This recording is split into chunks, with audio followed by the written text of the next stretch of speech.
जब हम बच्चे थे तो कहानियाँ गांव में बहुत प्रचलित थी कि कैसे महादेव जी ने इसका गला काट दिया था, फिर पार्वती के कहने से हाथी का धड़ इसके ऊपर रख दिया, और जब देवताओं को महादेव जी ने कहा कि सबसे पहले उसकी पूजा होगी जो सारी पृथ्वी का चक्कर लगाकर सबसे पहले आएगा, तो सब तो अपने वाहनों पर भाग गए, फटाफट तेजी से रह गए। गणेश जी अब उनका चूहा धीरे चलने वाला, तो उनको एकदम बुद्धि में क्लिक हुआ कि सारे संसार की परिक्रमा लगाना, तो सारे संसार के बीज उसके परम पिता तो महादेव जी हैं, तो क्यों ना उन्हीं की परिक्रमा लगा दी जाए। और उन्होंने उनकी परिक्रमा लगा दी और सबसे पहले आ बैठे। इतने सब बहुत दिनों में आए, वो आगे बैठे थे, तो उनको बहुत बुद्धिमान माना गया कि देखो, और देवताओं को ये विचार नहीं आया कि सारे संसार की परिक्रमा करने से अच्छा है जो संसार का अधिपति है, जो उसका बीज रूप है, उसकी परिक्रमा कर दी जाए। इसलिए इनको बहुत बुद्धिमान माना गया और वहीं से ये प्रथा हो गई कि सर्वप्रथम श्री गणेश जी की पूजा होगी, और जब इनकी पूजा होगी तो हर कार्य शुभ होगा, निर्विघ्न होगा। तब से शुरू हुआ। पर मैं एक हंसी की बात सुनाऊं, हम सोचा करते थे, लोग हंसी मजाक किया करते थे बच्चे, कि महादेव जी को गुस्सा आ गया, वो तो काम को जीत चुके थे।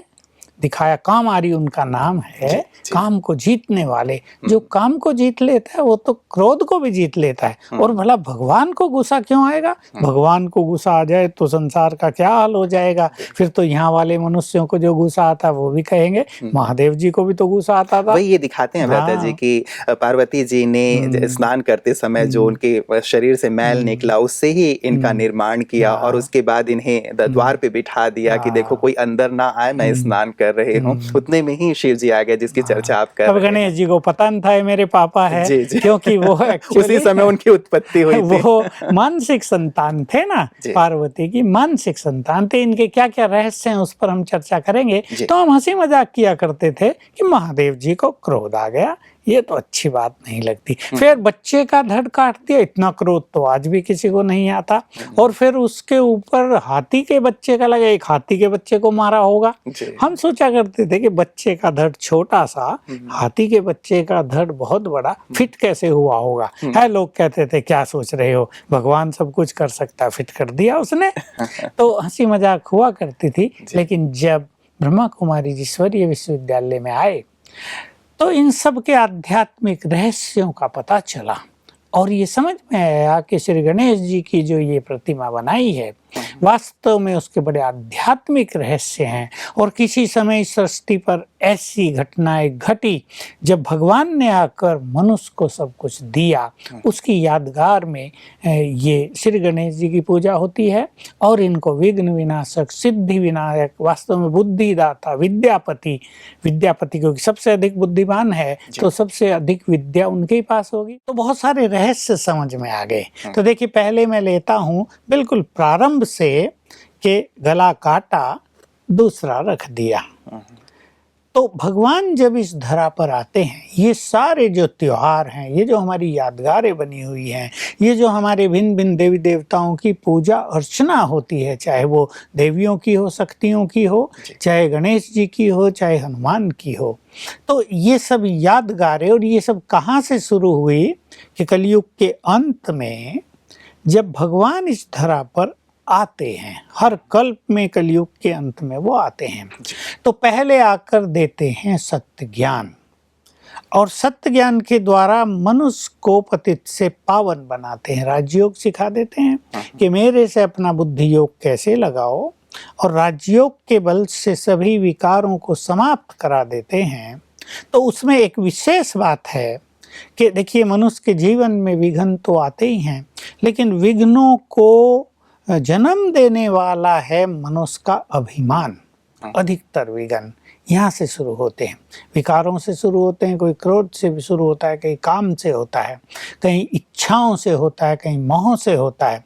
तो भगवान ने सबको आदेश दिया था कि तुम इस मैंपन को, इस अभिमान को जीतो। जब तुम इसको जीत जाओगे तो तुम्हारे अंदर बहुत शक्तियां आ जाएंगी और तुम अपने जीवन में आने वाले विघ्नों को नष्ट कर सकोगे। तो पहले करना होता है जीवन में विघ्नों को नष्ट। और फिर ये एक बहुत अच्छा सिद्धांत दे दिया कि जो लंबा काल निर्विघ्न जीवन जीते हैं उनमें विघ्न विनाशक करने की शक्ति आ जाती है, यानी वो अपने और दूसरों के विघ्नों को नष्ट कर सकते हैं।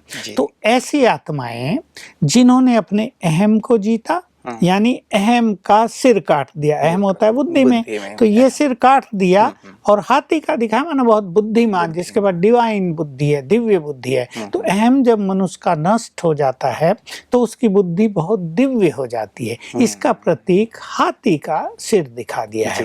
तो वहां से शुरू हुई है, एक कहावत की तरह ही वास्तव में, जैसे कहा जाता है कि इसके पास तो हाथी जैसा दिमाग है, तो ये कहने की बात है वास्तव में हाथी का शीश वैसे शीश नहीं था, क्योंकि सोचने की बात है। अगर विवेकपूर्ण देखा जाए, सब भक्तों की भावना तो है, हम किसी को ठेस नहीं पहुंचा रहे हैं, लेकिन फिट ही नहीं होगा ना। और शरीर मनुष्य का और सिर हाथी का, तो शरीर का विकास भी नहीं होगा, क्योंकि ब्रेन ही तो विकास करता है ना शरीर का। तो कई बार जैसे हम कहावतों में बात कहते हैं, उसी प्रकार की बात है ये बुद्धि के रूप में, जैसे कहा गया कि अभिमान नष्ट हुआ और साथ ही एक दिव्य बुद्धि दी, तो एक बड़ी बुद्धि के प्रतीक के रूप में ये शीश दिखाया जैसे दूसरी बात ऐसे ही हुई, लोग बकरों की बलि चढ़ा देते हैं, तो भगवान ने कहा था मैंपन की बलि चढ़ाओ। ये जो तुम्हारा मैं तुम करते हो, अभिमान रहता है, मैं बड़ा हूँ, मैं बुद्धिमान हूँ, मैं बलवान हूँ, मेरे पास इतना धन है, इस मैं को छोड़ दो तो तुम्हारा जीवन डिवाइन हो जाएगा।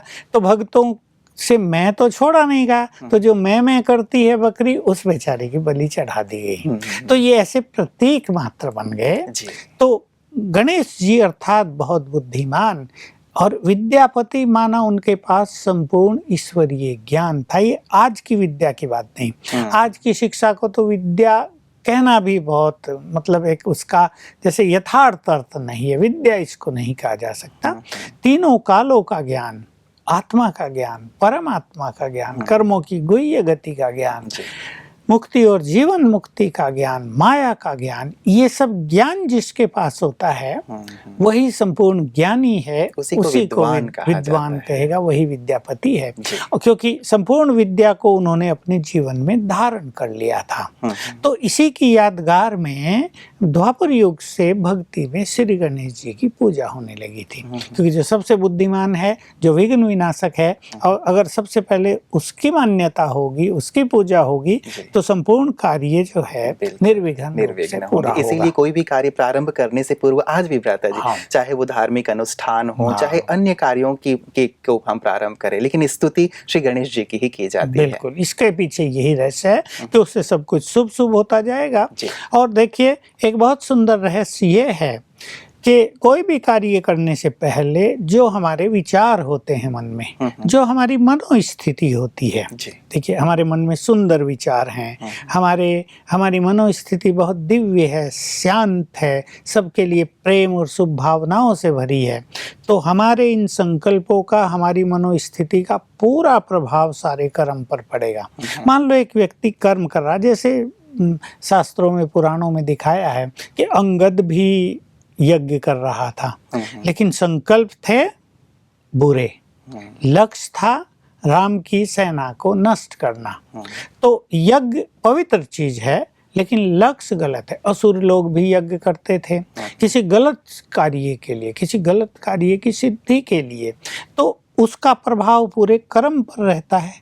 तो ऐसे ही भारत में, हमारे हिंदू धर्म में और धर्मों में भी होगा, ये एक प्रथा हो गई कि जब हम कर्म प्रारंभ करते हैं तो उससे पहले पंडितों को बुलाकर कुछ बहुत अच्छा करते हैं, मंत्र करेंगे, कुछ अनुष्ठान होगा, कुछ भक्ति पूजा पाठ होगी, तो गणेश जी की स्थापना करेंगे, भक्ति पूजा पाठ करेंगे, ताकि हम उससे सफलता का वरदान ले लें, हम उससे सफलता की सिद्धि ले लें। तो इसका इफेक्ट पूरे कर्म पर रहता है। अब देखेंगे गृह प्रवेश भी लोग करते हैं, तो कुछ ना कुछ अच्छा अनुष्ठान करा के फिर प्रवेश करते हैं, ताकि हर कर्म की शुरुआत बहुत अच्छे ढंग से हो, यही इसका रहस्य है। इनकी अन्य जो चीज़ें हैं भ्राता जी, जैसे इनके बड़े कर्ण दिखाए जाते हैं, कान दिखाए जाते हैं, या फिर इनका वाहन जो है वो चूहे के रूप में दिखाया जाता है, या इनके चारों जो हाथ हैं उनमें जो अलग अलग अलंकार दिखाए जाते हैं, इनके पीछे भी क्या आध्यात्मिक हाँ देखिए, भाव है? ये सब चीजें इन्होंने अपने जीवन में धारण की थी।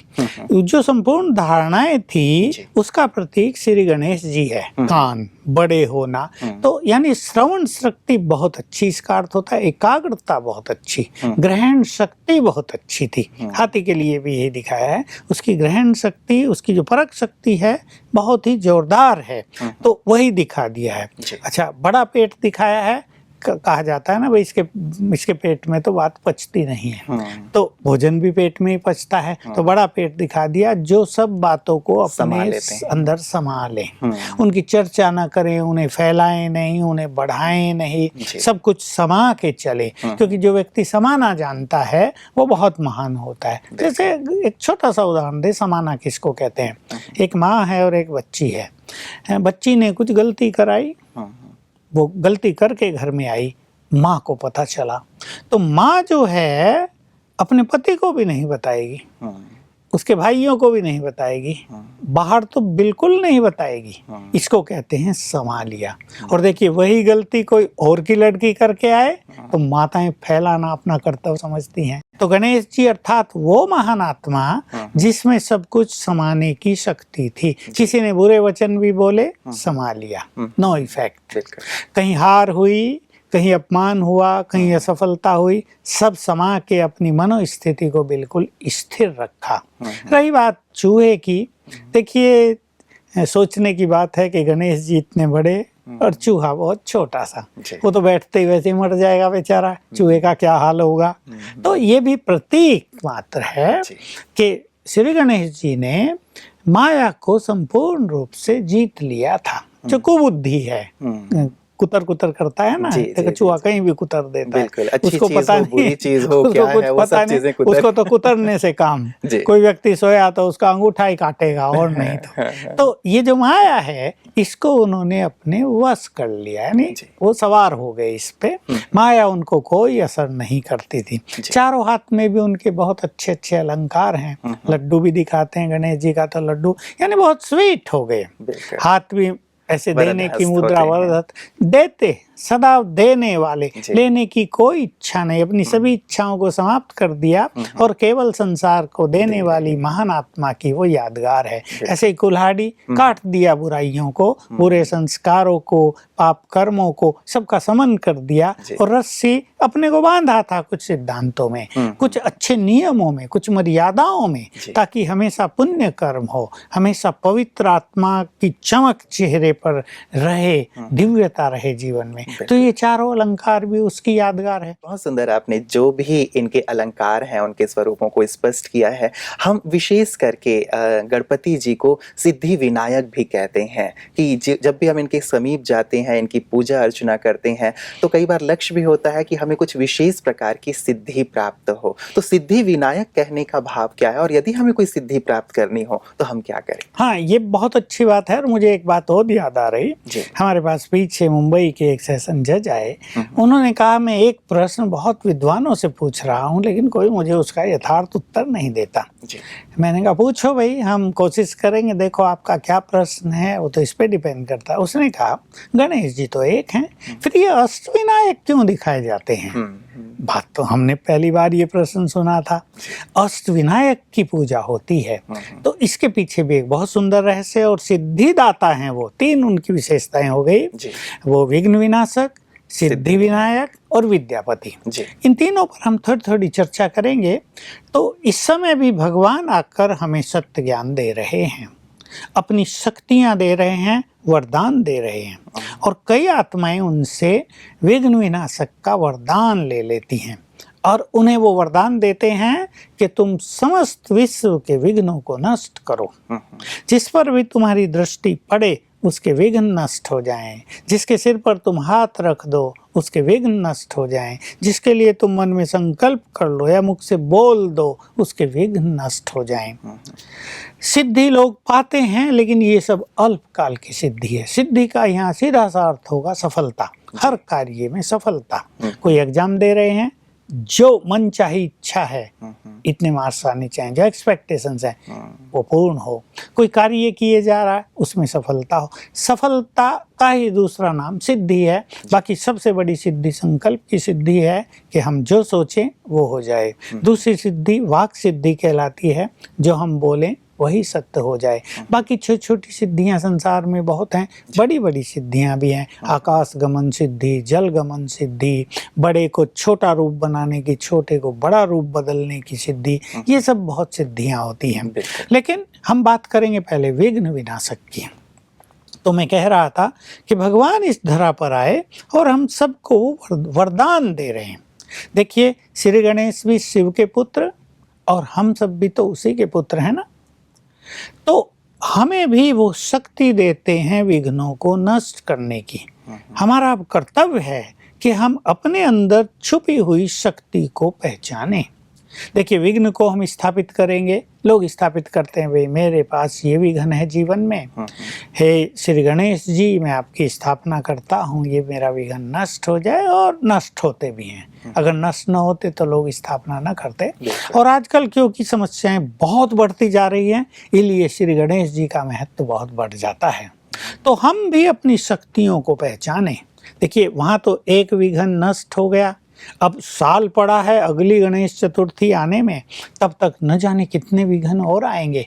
तो रोज तो श्री गणेश जी को स्थापित कोई कर नहीं पाएगा। तो हम अपने अंदर जो विघ्न विनाशक शक्ति है उसको पहचानें, उसको यूज करें, राजयोग से परमात्म शक्ति प्राप्त करें और हम अपने संकल्पों के द्वारा अपने विघ्नों को नष्ट करना प्रारंभ करें। तो मेरे पास इसके बहुत अच्छे अनुभव लोगों के हजार होंगे कि जिनमें उनके विघ्न किस तरह नष्ट हुए। 1 घंटा योग अभ्यास किया, 2 संकल्प के साथ किया, मैं मास्टर सर्वशक्तिवान हूँ, विघ्न विनाशक हूँ, यानी मैं स्वयं ही हूँ। हम बार बार इस बात को रिपीट कर रहे हैं कि विघ्नों को नष्ट करने की शक्ति हमारे पास ही है। इस चीज को विशेष करके हमारे दर्शक समझें भ्राता जी। बहुत ही महत्वपूर्ण बात आप कह रहे हैं कि हम अब तक गणपति जी की पूजा करते आए हैं, लेकिन कभी ये फीलिंग हमारे अंदर नहीं आई कि जैसे गणपति जी शिव पुत्र हैं, हम भी शिव की संतान हैं, और जैसे गणेश जी हमारे प्रतीक रूप में है विघ्न विनाशक, हमारे अंदर भी विघ्नों को नष्ट करने की शक्ति है। और बहुत सुंदर बात आप कह रहे हैं कि उन शक्तियों को हम इस गणेश चतुर्थी में पहचाने और स्वयं भी मास्टर विघ्न विनाशक। क्योंकि गणपति जी से हम कब तक मांगते रहेंगे, आखिर वो सबको दे रहे हैं, लेकिन उनकी भी तो कुछ सीमा है। हम भी अपनी शक्तियों को बढ़ाएं। जैसा आपने मेरे से पूछा था कि अष्टविनायक क्यों दिखाए जाते हैं, तो देखिए इस सृष्टि का एक बहुत सुंदर रहस्य हम अपने दर्शकों के समक्ष रखना चाहते हैं। जब भगवान इस धरा पर आते हैं तो वो पढ़ाते हैं, हमें परम शिक्षक बनकर अपना संपूर्ण ज्ञान देते हैं, योग सिखाते हैं, जीवन को निर्विकारी बनाने का संपूर्ण ज्ञान देते हैं, सुंदर जो गुण हैं जिनको नैतिक मूल्य कहते हैं उनको जीवन में ले आने की पूरी विधि बताते हैं, और फिर सारे संसार को पावन बनाने की सेवा कराते हैं। अनेक मनुष्यों को विकार छुड़ाने की सेवा कराते हैं, अनेक मनुष्यों को परमात्म संदेश देने की सेवा कराते हैं। तो ये 4 सब्जेक्ट उनके होते हैं। तो भगवान आकर जैसे कि यूनिवर्सिटी खोल देते हैं, गॉडली यूनिवर्सिटीज को कहते हैं। ये एक वंडरफुल चीज है और सबको जानना चाहिए कि इस समय भगवान ने आकर ये ईश्वरीय विश्वविद्यालय खोला है और स्वयं भगवान इसका परम शिक्षक है। बाकी हम सबको उन्होंने शिक्षा दी है, फिर हम दूसरों को दे रहे हैं। हमारे बहुत सारे भाई बहनें हजारों में दूसरों को ये ज्ञान दे रहे हैं। इन सब साधनाओं को करते करते, जैसे एक यूनिवर्सिटी में कोई गोल्ड मेडल लेता है, किसी का नाम मेरिट लिस्ट में आता है, भाई 10 टॉप जो स्टूडेंट हैं, टॉप 10 में इसका नाम है। तो ऐसे ही भगवान की इस यूनिवर्सिटी में 8 आत्माएं सबसे महान बन जाती हैं, संपूर्ण पवित्र बन जाती हैं, निरंतर योग युक्त हो जाती हैं, देह में रहते भी विदेही स्थिति में रहने लगती हैं, इस संसार में रहते भी अनासक्त वृत्ति से जीवन जीती हैं, सभी मनोविकारों को संपूर्ण रूप से विजय प्राप्त कर लेती हैं। ये अष्टरत्न कहलाते हैं। ये समझो इस यूनिवर्सिटी के मेरिट लिस्ट के स्टूडेंट, पास विद ऑनर होने वाले, टॉप मोस्ट। अब ये जो अष्टरत्न हैं, इनमें से हर एक के पास अलग अलग शक्तियां होती हैं।